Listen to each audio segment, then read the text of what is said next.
독일의 유명한 복음주의 신학자인 에릭 사워는 부활절은 예수님의 부활로부터 시작해서 성도들의 부활로 끝난다라는 얘기가 있습니다.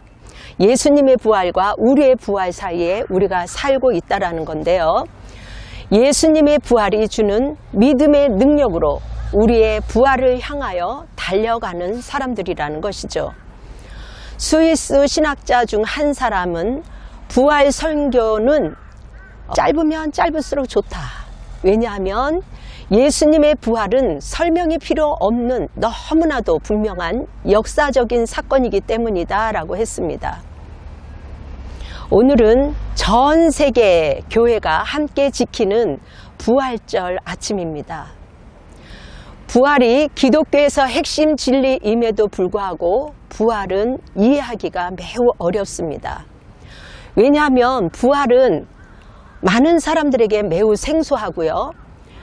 우리 인간 안에는 그 부활이라는 그 단어가 어쩌면 없다라고 볼 수 있죠. 그리고 경험하지 않았기 때문에 이성으로는 우리가 도무지 이해할 수가 없습니다.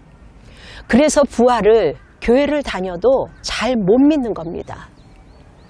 여러분, 부활은 죄에 대해서 또 사단에 대해서 또 죽음에 대해서 승리하신 겁니다. 예수님이 사망 권세를 이기시고 부활하셨기 때문이에요. 예수님이 말씀하셨죠. 나는 부활이요 생명이다. 내가 문 밖에서 두드리노니 마음을 열어라.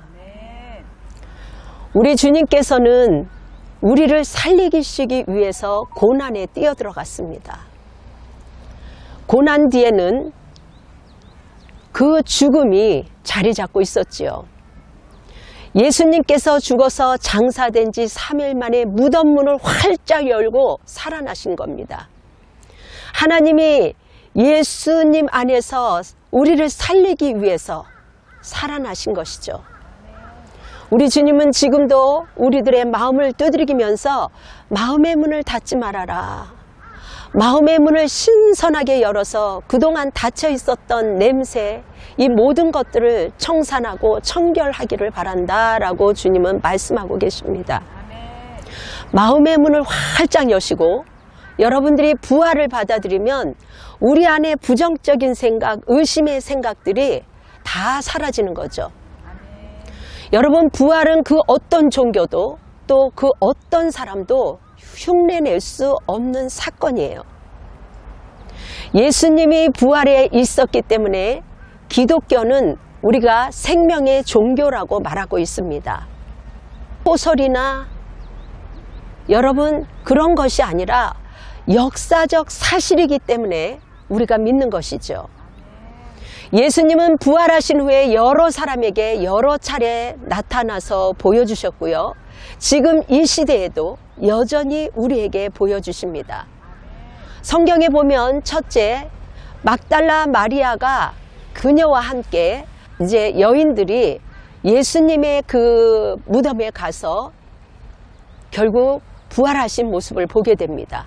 그리고 두 번째, 요한하고 베드로에게 알리게 되죠. 그래서 요한하고 베드로는 아주 숨이 가쁘도록 빈 무덤을 가서 발견하게 됩니다. 그리고 두 제자들이 정말 실망하는 가운데 그 산을 내려와서 걸었을 때 엠마오 제자들에게도 주님이 나타나셨죠. 그리고 여러분도 아시는 도마를 아시죠? 도마에게 우리 주님께서는 야, 여기 내 옆구리를 만져봐라. 예수님이 도마에게 말씀하셨습니다.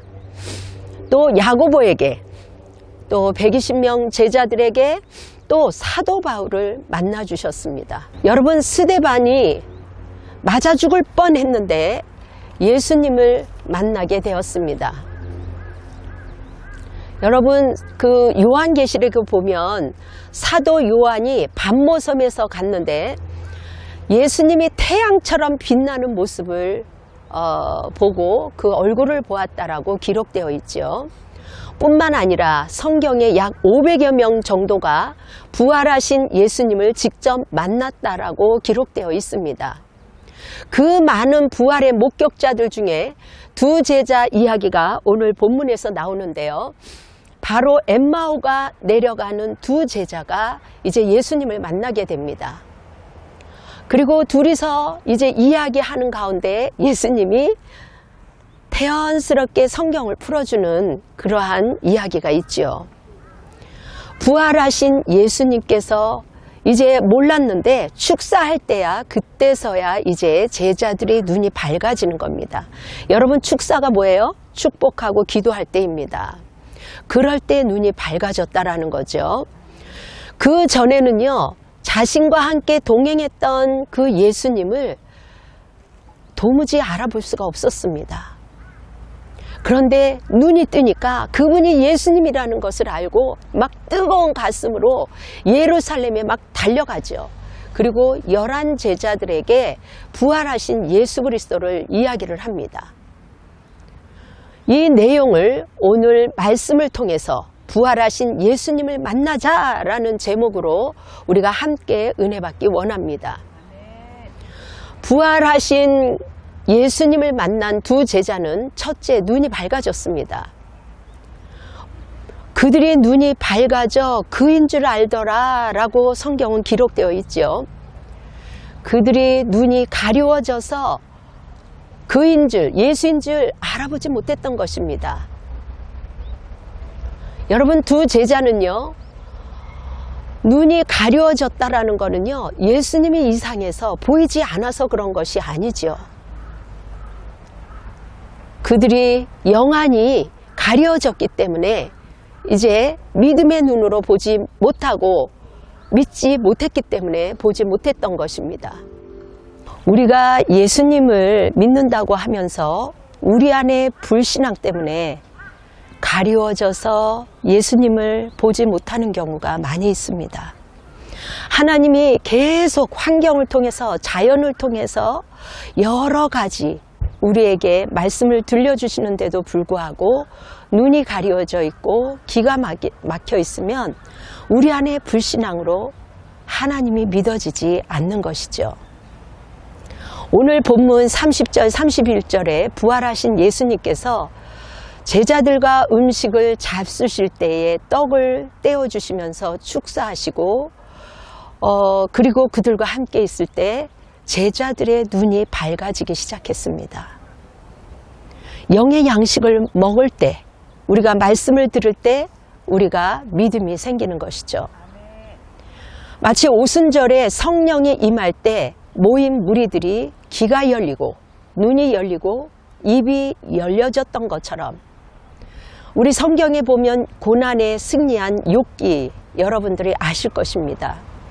그동안 그렇게 귀로 듣기만 했던 하나님을 눈으로 배우게 된 것처럼 내가 이제야 하나님이 살아계심을, 부활하신 하나님을 내가 보았나이다, 그렇게 이야기하고 있습니다.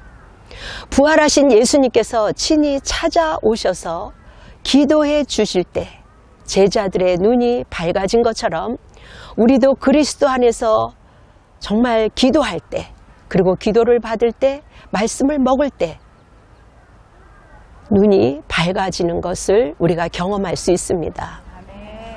영적인 눈이 열린다는 것이죠. 그렇습니다. 부활하신 예수님을 만나면 영안이 열린다라는 얘기가 있어요. 사람에게는 육신의 눈이 있고 또 영의 눈이 있습니다. 우리 육신의 눈은 이 아름다운 사물을 볼 수 있습니다. 햇빛을 볼 수 있습니다. 빛을 볼 수가 있습니다. 밝고 어두움을 볼 수가 있지요. 그러나 우리 영안은 육안으로 도무지 알 수 없는 신령한 세계를 경험할 수 있고 영의 세계를 볼 수가 있는 눈을 말합니다. 여러분, 안타깝게도 영안이 열리지 않는 사람은요, 예수님이 동행하심에도 불구하고 예수님을 예수님으로 알아보지 못하는 것이죠. 그래서 성도는요, 말씀을 먹고 여러분들이 영안이 열리셔야 돼요. 영안이 밝아지셔야 됩니다. 그러므로 누구든지 부활하신 예수님을 만나면 영안이 열리고 영안이 밝아지는 것입니다. 시편 13편 3절에 보면은요, 다윗이 여호와여 내 하나님이여 나의 눈을 밝히소서라고 기록되어 있습니다. 이것은요, 육의 눈을 밝혀달라는 이야기가 아닙니다. 영안을 열어서 신령한 것을 보게 해달라는 간절한 다윗의 기도입니다. 영안은 하나님의 은혜로 하나님께서 밝혀주셔야 밝아집니다. 여러분, 영안 눈이 밝아지면요, 하나님의 부르심이 무엇인지, 하나님의 의도가 무엇인지, 성도 안에서 우리가 연합을 이루며 앞으로 기업의 영광의 풍성함이 무엇인지, 그리고 하나님의 힘의 위력이 얼마나 큰 것인지 알게 되죠. 여러분, 예수님을 만나면 영안이 열립니다. 영안이 밝아집니다.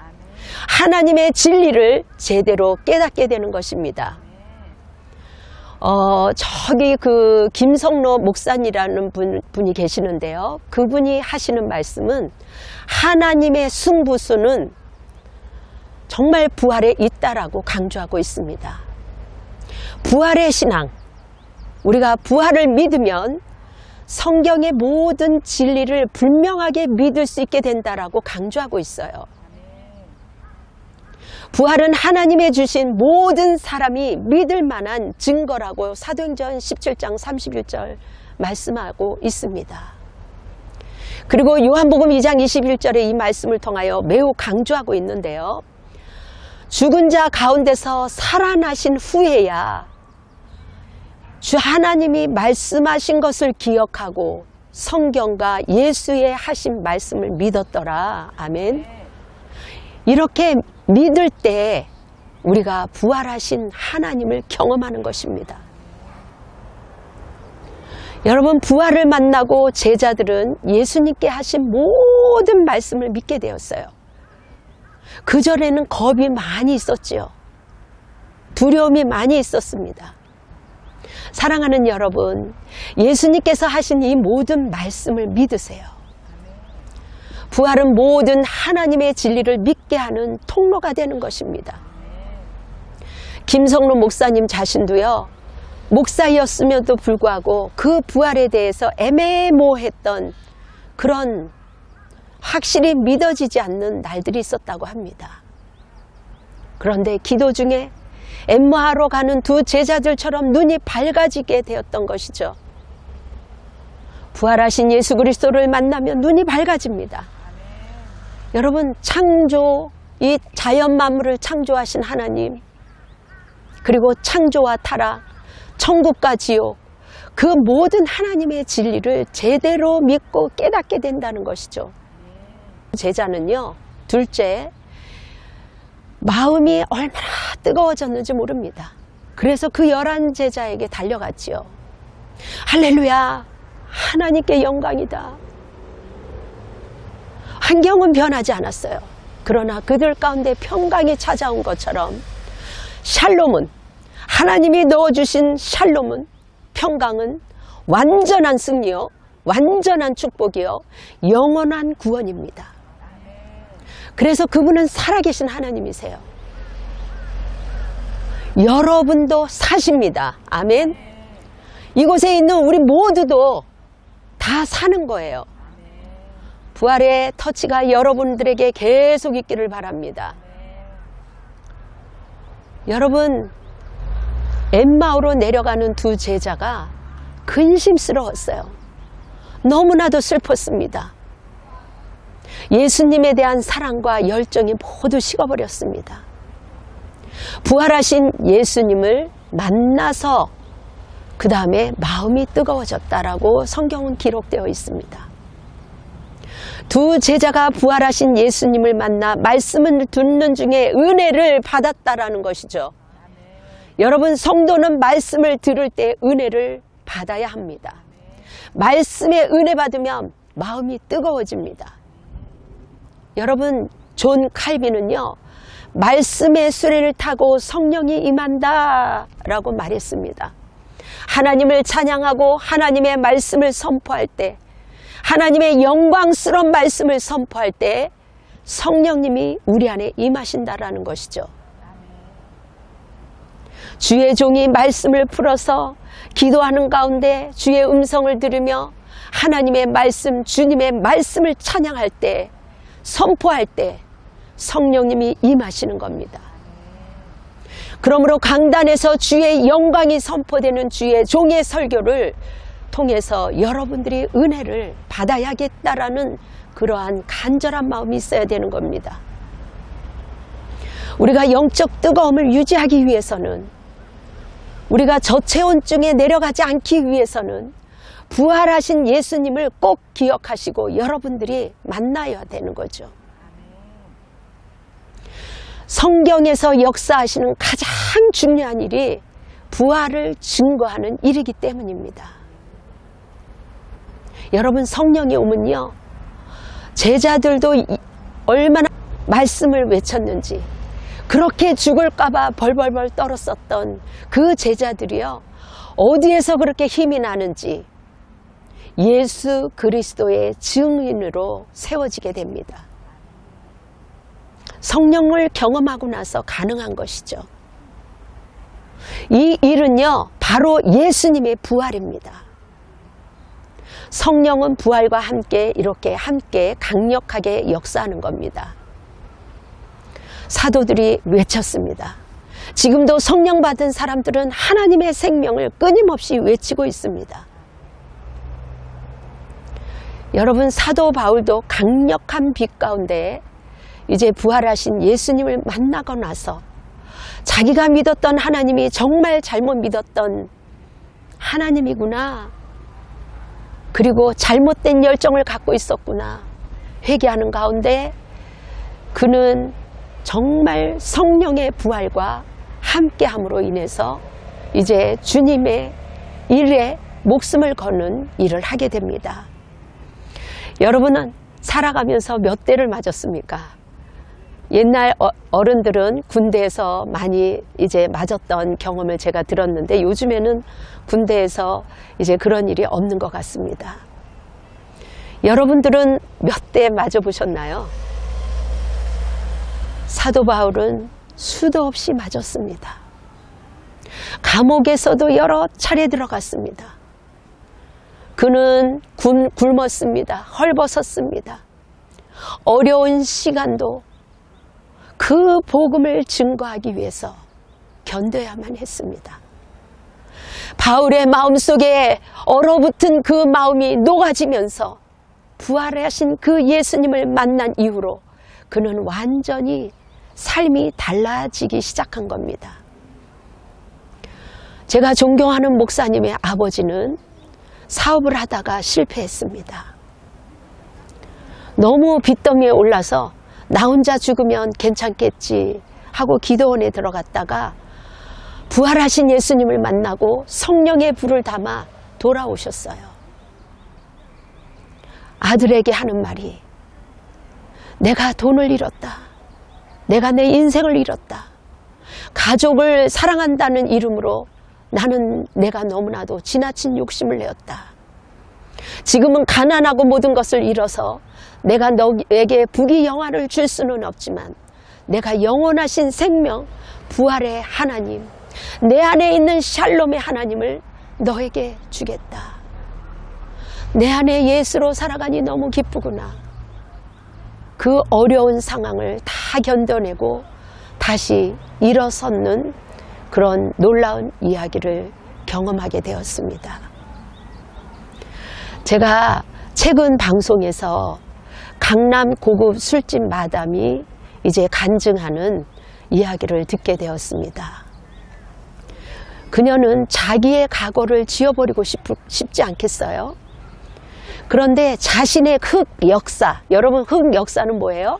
자신을 감추고 싶은 거. 결코 쉬운 일이 아니죠.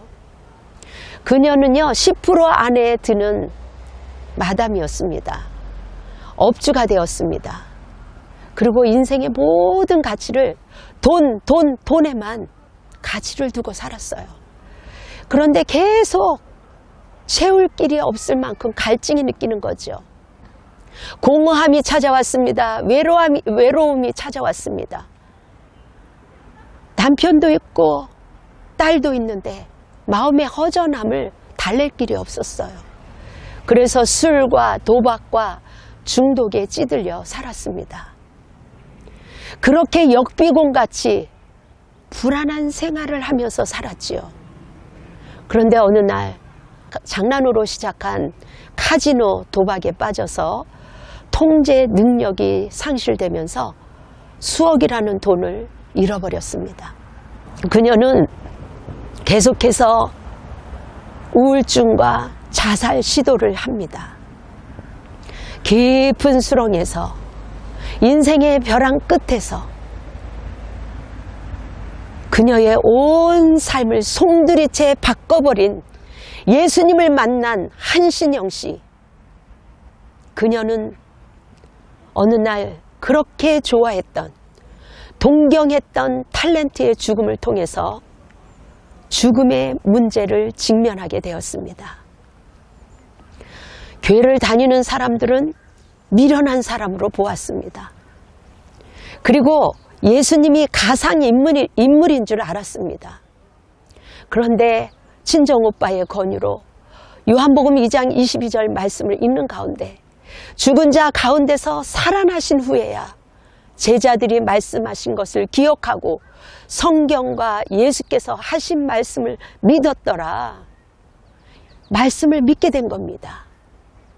이 말씀을 통해서 부활하신 말씀을 붙드니까 자신에게 실제 사건이 되어버렸어요.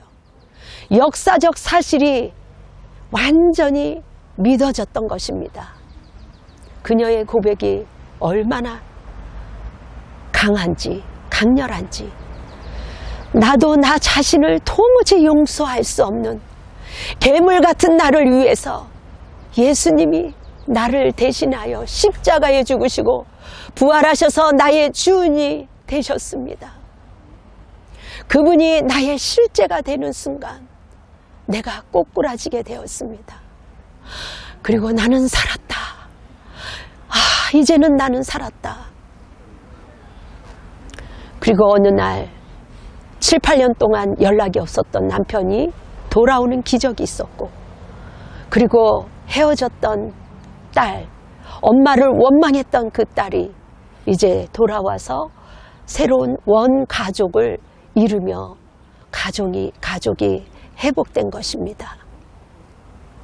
예수님 한 분만으로 만족했기에 그 수치스러운 과거의 흑역사를 통해서 그 예수님을 자랑하고 예수님을 높이는 그러한 일이 마땅하다라는 것이죠. 그리고 예전에는 내가 주인으로 살았지만 이제는 그 순간부터 하나님이 나의 인생의 주인이 되었고 부활의 신앙임을 고백한 것을 들으며 얼마나 감동이 된지 모릅니다. 여러분, 이처럼 예수님의 부활을 경험한 사람들은 뜨거운 마음으로 세상의 모든 것을 견뎌내는 능력을 얻게 됩니다. 부활하신 예수 그리스도를 만난 두 제자는 셋째 사명의 자리로 돌아옵니다. 강남 마담의 그 여인처럼 사명의 자리로 돌아가는 것이죠. 자기가 있는 그 자리에서 부활의 신앙을 가지고 말씀과 기도로 겸손하게 예수님을 증거하는 자로 세워지는 것입니다. 여러분, 부활하신 예수님,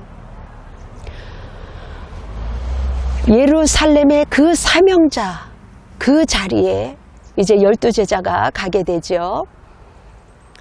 여러분, 우리 주님은요, 이 부활의 신앙을 갖고 있는 우리 모두에게 사명의 그 자리를 지키기를 원하십니다. 여러분, 두 제자가요, 사명을 버리고 엠마오로 가고 있었던 것이죠. 그런데 부활하신 예수님은 그것을 알았습니다. 그들과 함께 이야기를 하면서 그들이 잃어버렸던 그 사명을 회복할 수 있도록 주님이 도와주신 겁니다. 두 제자가 슬픈 빛을 뛰고 17절에 그렇게 기록되어 있습니다. 엠마오로 가는 것은 길을 잃어버린 것도 있지만 두 제자는요, 부활의 예수 그리스도가 없으면요 사명을 잃어버려요. 삶의 존재, 사명을 잃어버렸다는 것은요, 내가 왜 살아야 되는지 삶의 이유를 잃어버렸다라는 것입니다. 사명이 있는 사람은요, 자기의 힘든 일이 있지만 슬픈 빛을 띠고 낙심하지 않습니다. 사명이 있는 사람은 죽지 않아요. 부활하신 예수 그리스도를 만나면 삶의 내용이 달라집니다.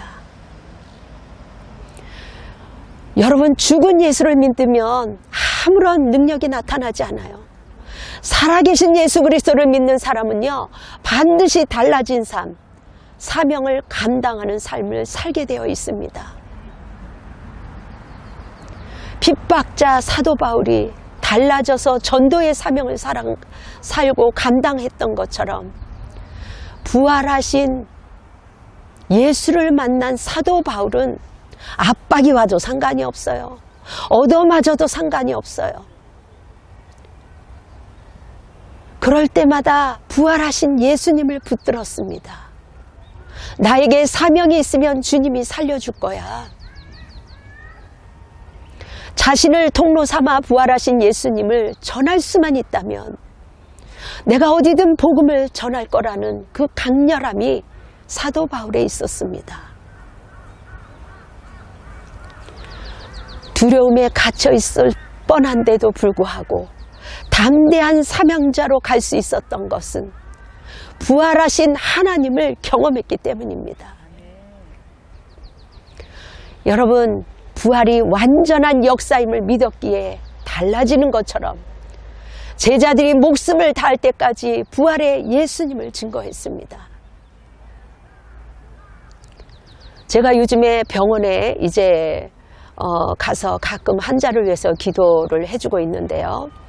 말기암으로 오늘 내일 하는 자매가 있습니다. 근데 그 자매가요, 6개월 동안은 많이 헤맸어요. 그런데 복음을 믿고 나서 예수님을 만나는 위대한 체험을 하게 되었습니다. 지금도 여전히 암과 그 고통 속에 있습니다. 그런데 그렇게 불평불만이 있었던 그 여인이요, 그 고통 속에서도 감사를 잃지 않아요. 오히려 죽음 앞에서 더욱 담대하게 영생의 부활을 사모하고 사람들을 만나면 예수 믿고 천국 가세요. 오늘도 그렇게 암을 이겨내면서 생명의 복음, 부활의 복음을 전하고 있습니다. 그렇게 강팍했던 여인이 부활의 하나님을 만났기 때문에 영생의 소망이 있는 것입니다. 빵집 사장님, 사업을 실패하고 방황하면서 결국 부활의 주님을 만나고 이제 그 빵집 그 안에다가 예수님은 부활하셨습니다 라고 명패를 붙이고 장사를 하는 거예요. 부활하신 예수 그리스도의 이름에 먹칠하지 않기 위해서 내가 건강한 빵을 열심히 만들겠다라고 그렇게 하는 순간에 엄청난 수익을 창출하고 있습니다. 그렇습니다. 사명을 감당하도록 변화시키는 그 힘이 부활의 신앙에 있다라는 것이죠. 사랑하는 성도 여러분, 성도님은 나의 죄를 위하여 십자가에 돌아가신 그 피 흘려 죽으신 그 사랑하는 예수 그리스도를 믿을 뿐만 아니라 사망 권세를 이기신 그 무덤 문에서 뛰어나온 그 부활하신 그 예수님을 여러분의 그 예수님으로 믿으시기 바랍니다. 부활하신 예수 그리스도를 믿는 사람은, 예수 그리스도를 만난 사람은 영안이 열리게 되어 있습니다. 마음이 뜨거워집니다. 그리고 사명을 깨닫고 사명을 회복시킵니다. 그리고 얻든지 못 얻든지 틈만 나면 예수 그리스도의 향기를 이제 나타내는 것이죠. 여러분에게도 사명이 불타기를 원합니다. 사명이 회복되기를 원합니다. 부활하신 예수님을 만난 두 제자는 눈이 밝아졌습니다. 마음이 뜨거워졌습니다. 사명의 자리에 들어갔습니다. 그렇습니다. 우리의 눈이 열리고 마음이 뜨거워진 성도는 사명을 붙잡게 됩니다. 부활하신 예수님을 만난 두 제자는 사명의 자리에 예루살렘으로 들어가 부활하신 예수님을 전했습니다. 부활하신 예수님을 만나면 삶의 내용이 달라집니다. 사랑하는 성도 여러분, 부활하신 예수 그리스도를 만나 여러분의 인생이 축복의 인생이 되기를 바랍니다. 반드시 부활하신 주님을 만나 이 위대한 부활의 능력을 누리시기를 예수 그리스도의 이름으로 축원합니다. 아멘. 다 같이 기도로 예배를 마무리하겠습니다. 사랑이 많으신 여호와 하나님 아버지, 참으로 감사합니다. 오늘 부활절을 통해서 이렇게 아름다운 자연에서 아버지 주님을 찬양하며 주님의 영광의 말씀을 선포할 수 있는 은혜를 허락하여 주셨음을 감사합니다. 이곳에 고개 숙인 성도들, 부활의 신앙으로 우리가 이 땅을 넉넉히 이기며 살아갈 수 있는 생명을 꼭 붙잡을 수 있도록 주님 역사하여 주시옵소서. 이 나라 이 민족을 국률이 여겨 주시옵시고 하나님 이 지역이 살아나며 도시가 살아나게 도와주시옵소서. 정치, 경제, 문화, 교육이 살아나게 도와주시옵소서. 이제는 우리 주 예수 그리스도의 은혜와 성령님의 하나님의 극진하신 사랑과 성령 하나님의 교통하심이 부활의 신앙을 결단하며 돌아가는 우리 성도들 머리 위에, 그리고 이 나라 이 민족 위에, 선교사와 열방 위에 지금으로부터 영원토록 함께할지어다. 아멘. 주님께 영광의 박수를 올려드리겠습니다. 할렐루야. 여러분 승리하십시오.